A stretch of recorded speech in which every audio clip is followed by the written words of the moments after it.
setting up HP tuners to get ready for a tune, and there's actually a new version of it, and the new version of it will allow you to use an external USB input, an external serial input, and my gauge, if I can find the wire, my gauge actually has an output. This, come on.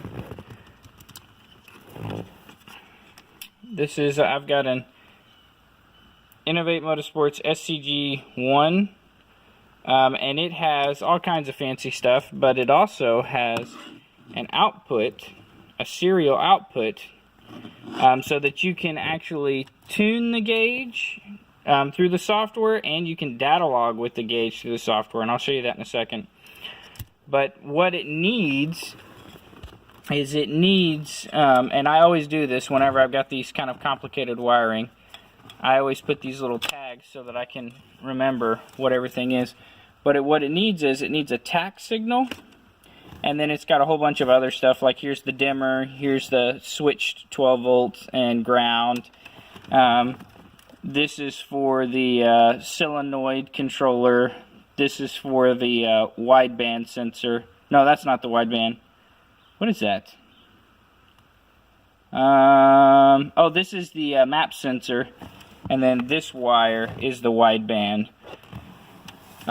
which it actually has a 3-bar map sensor, so it's got a separate map sensor. But anyway, what I wanted to talk about was the tach signal, because I could not find anything that really gave me any detail on where to find one, so ignore that. It doesn't look like that when the gauge is in there. But so what it looks like I've taken a lot of stuff apart, but I actually haven't. It's literally 3 panels. There's the kick panel that goes down here. There's actually a kick panel that goes right here. There's a panel that goes right here, which is this guy. This guy right here. And that guy literally just pops out. That guy has 2 screws, and then it pops out. And then there's 4 screws that hold this in.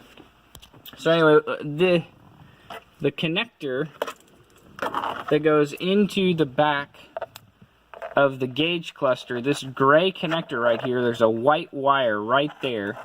Let's see if I can get a better shot. So the gray connector, white wire, it's on the second row, or first row, I'm not sure how you label these, but it's that white wire right there, and it's solid white. I just crimped on one of these little splice guys, ran this to my tach signal input, and it works perfect.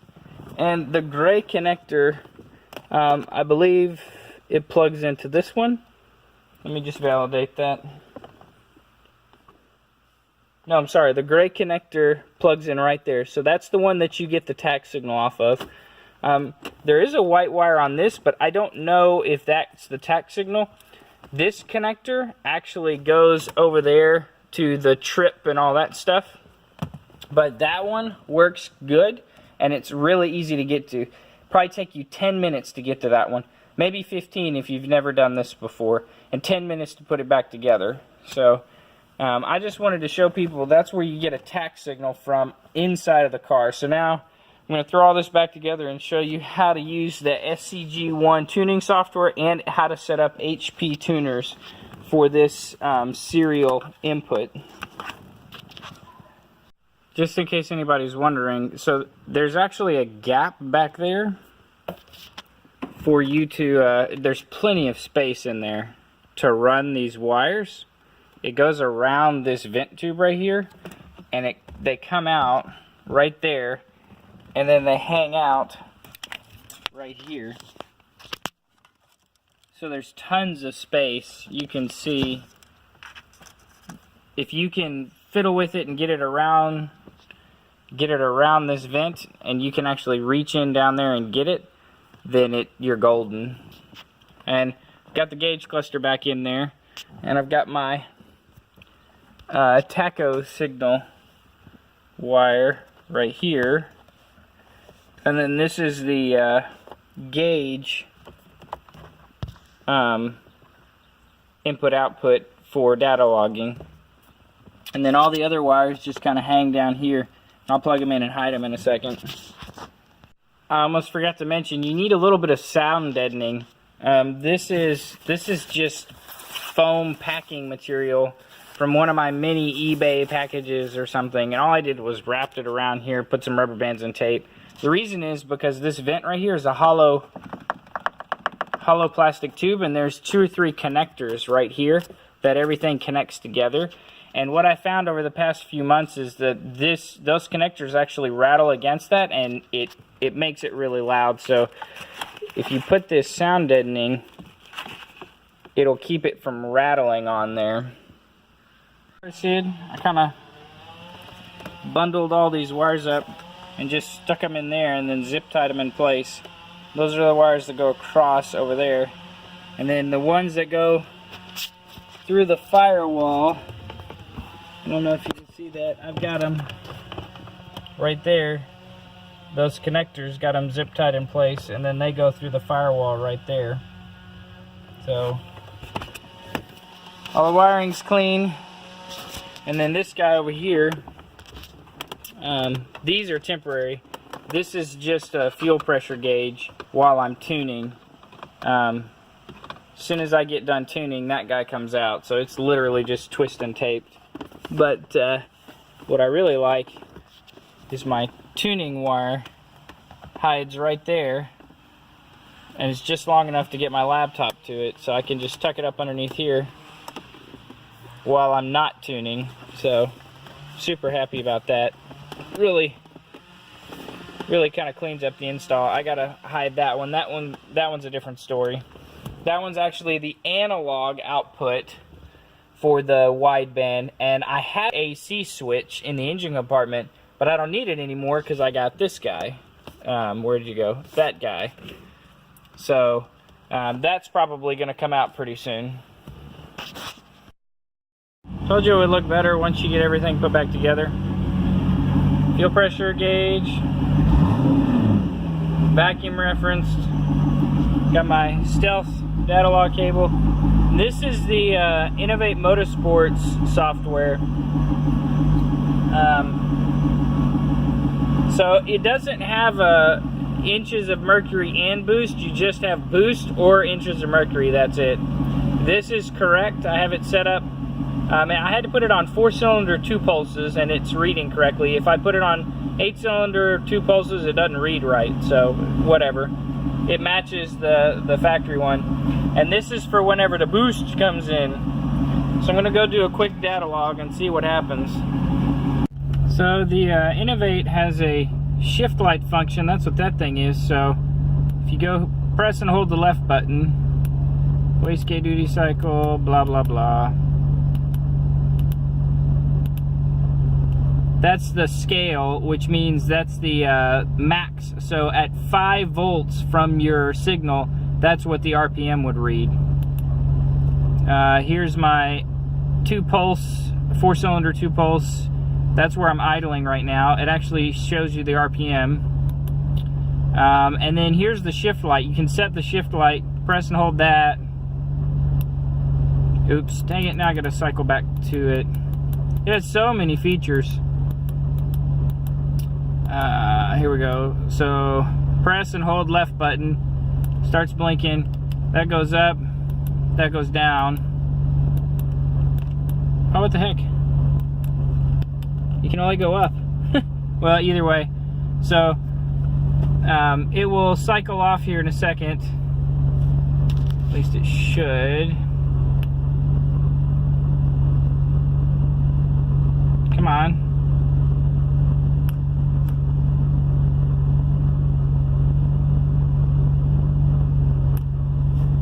It's not cycling off. I'm not sure why. There's the other way you can force it to go back. Press both buttons and hold them. There we go. That's what it was. Press both buttons and hold them. Alright, now it should go back. Eventually. I think it takes like 10-30 seconds.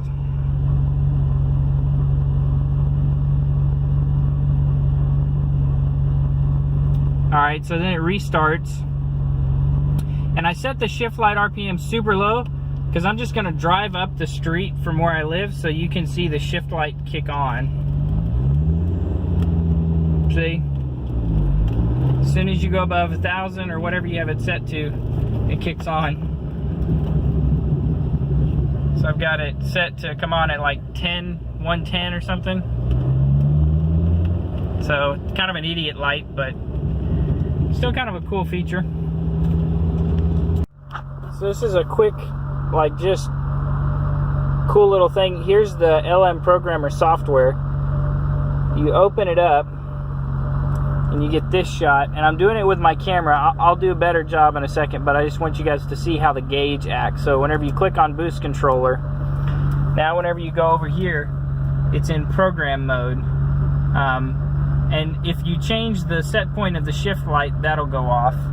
So then go over here to shift. I'm gonna put in 6,000 because that's, I think my red line's 6,500. All right, you hit program. Now my shift light changed, so it's on a different setting. So then whenever you come up here and you close this, it'll close the serial port. Then your gauge will restart. And that's how you use the program software.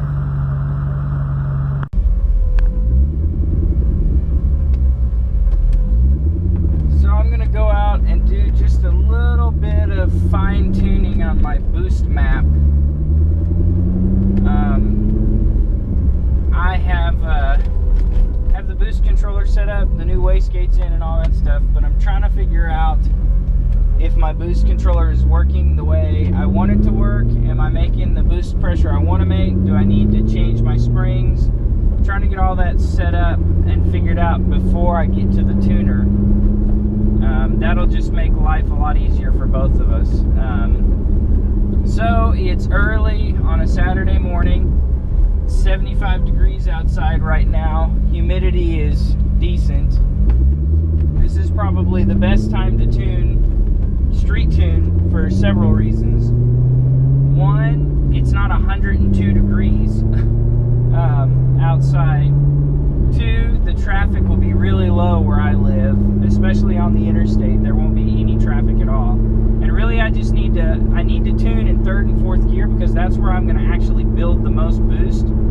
First gear, it will build boost, but I won't get full boost because there's not enough load on the engine. I max out first gear so fast that it can't build boost all the way. By second gear, I'm starting to get almost all the boost. By third gear, I have all the boost, and that's when all hell breaks loose and tires rip and all kind of stuff. Which, by the way, that's going to be a struggle right now because the tires I have on here are about 3/4 of the way gone. And I'm not sure how much grip they're going to have to actually tune and bring my boost where I want it to be. I actually ordered a new set of rear tires. Front ones are only about halfway gone. The rear tires are just about toast. And they'll be here, like, I think it's Monday or Tuesday. I'll throw those on before I get to the tuner as well. So I want to dial in the boost. I want to make sure I can increase the boost and drop the boost with my gauge. I want to make sure the AFRs are staying clean, all that kind of stuff. I just want to piddle around with the boost. So I'm also going to go put a full tank of gas, a full tank of high test gas in it. I've got a little over an 1/8 of a tank right now, but if I'm going to be doing hard pulls, I definitely don't want to be thinking about running out of gas. And this thing, when you're in boost doing pulls, you can see the gas gauge move. That's how much fuel it uses up. If I'm not in boost doing a hard pull, it really doesn't, it's not too bad. It doesn't really do too bad. I think like 25, 26 miles to the gallon on the highway, so it's not too bad. So this is the boring part of the morning where I got to make it to the gas station.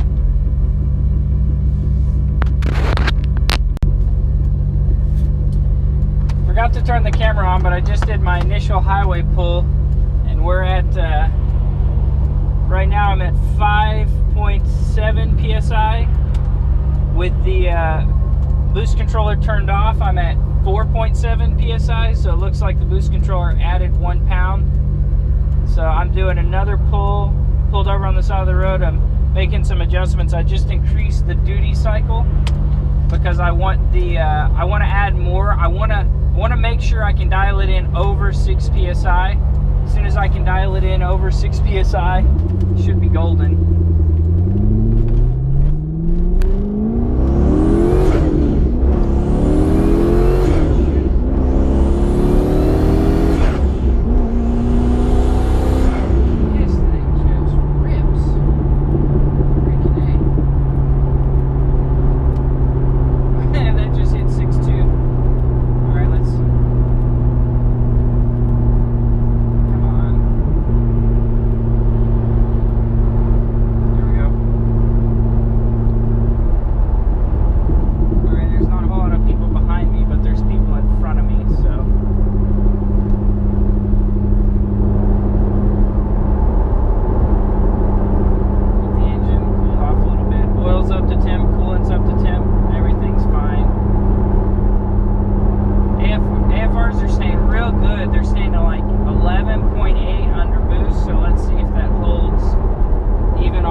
Perfect place to do street tuning. It's crazy. You've got a nice, flat, smooth road, a little bit of protection from cops. There's one little spot there where if you're not careful, they like to hide. You got a nice little pull-off place. On this end, there's a tuner lot. On this end, there's a commuter lot. On the other end, there's some gas stations. So it works perfect. So I'm gonna review this log real quick.